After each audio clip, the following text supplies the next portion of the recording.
कौमी असेंबली में 7 अप्रैल को जो कुछ हुआ उसे अखबारात ने इतनी अहमियत क्यों न दी। पीपल्स पार्टी कौमी असेंबली में कैनाल मुखालिफ करारदाद लाने में क्यों नाकाम हुई। कैनालों के मामले पर वज़ीर आज़म की तरफ से डिप्टी वज़ीर आज़म इसहाक डार ने सिंध की आवाम के मौक़िफ़ को मुस्तरद कर दिया, तो फिर पीपल्स पार्टी ऐवान में क्यों बैठी रही। कौमी असेंबली की प्रेस गैलरी में बैठकर मैंने क्या कुछ देखा वही आज आपको बताना है।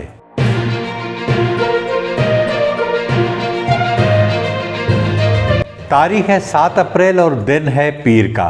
कौमी असेंबली का इजलास शुरू तो हुआ, लेकिन इब्तदा में ऐसी कोई सूरत हाल न थी कि लगे कि आज पाकिस्तान पीपल्स पार्टी कैनालों के मामले पर ऐवान में बात करेगी। कुछ अरकान की आनियाँ जानियाँ ज़रूर लगी हुई थीं।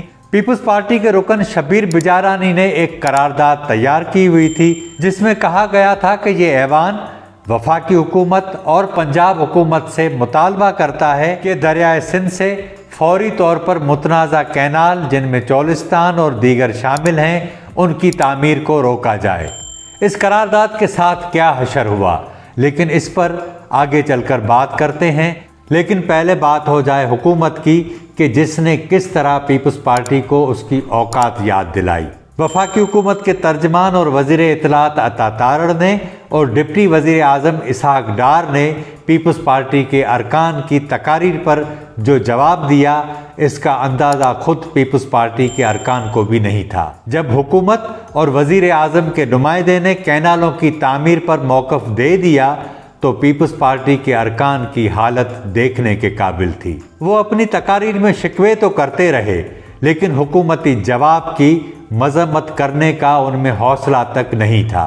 लेकिन पीपल्स पार्टी के अरकान की कौमी असेंबली में तकारीर सुनकर लग रहा था कि ये वो वही मौक़िफ़ अपना रहे हैं जो सिंध में आम आदमी ने अपनाया है। ये वफाकी हुकूमत को एक बड़े अरसे से ये बावर कराते आ रहे हैं कि सिंध को हमने अलहदगी से रोका हुआ है। अगर हम कमज़ोर हो गए तो ये अलहदगी पसंद ताकतवर हो जाएंगे।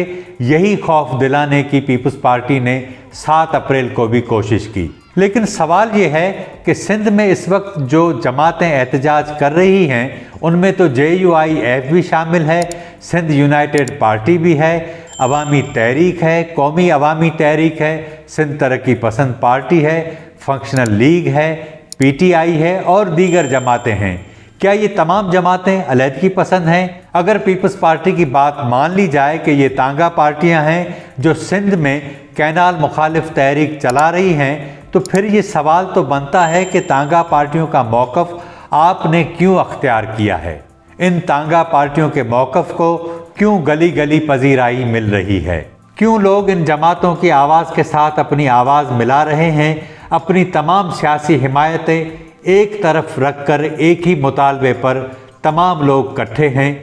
पीपल्स पार्टी माने या न माने, उसकी लीडरशिप ने कैनालों की तामीर के मामले पर सौदेबाजी तो ज़रूर की है। और जब ये बारीक वारदात खुलकर सामने आ गई तो सिंध में एहतजाज शुरू हो गए।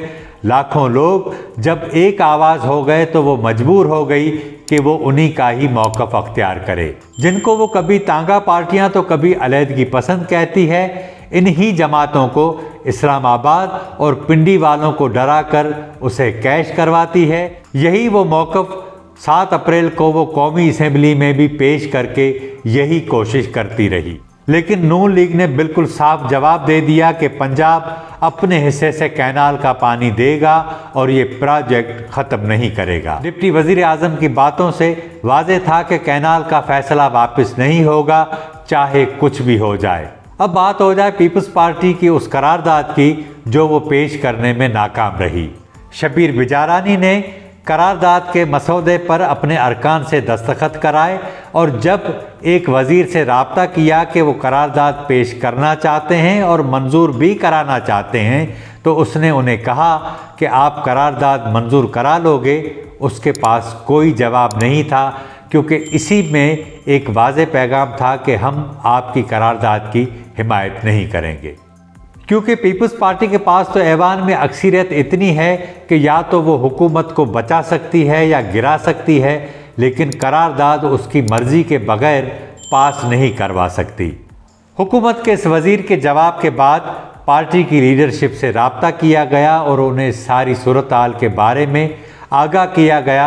सामने से जवाब आया कि अगर ये करारदाद मुस्तरद हो गई तो मज़ीद बेइज्जती होगी, इसलिए बेहतर यही है कि करारदाद को वापस ले लिया जाए और उसका जिक्र तक ऐवान में न किया जाए। सिंध में अवामी सतह पर सियासी घेराव तंग होने के बाद पीपल्स पार्टी ने कोशिश की कि वो कौमी असम्बली में करारदाद मंजूर करवा कर फेस सेविंग कर ले, लेकिन वो उसमें भी नाकाम हो गई। हुकूमत कहती है कि कैनाल का मामला एक टेक्निकल इशू है, वो मिल बैठकर हल करेंगे, लेकिन सिंध की आवाम के सिर्फ 2 ही मुतालबे हैं।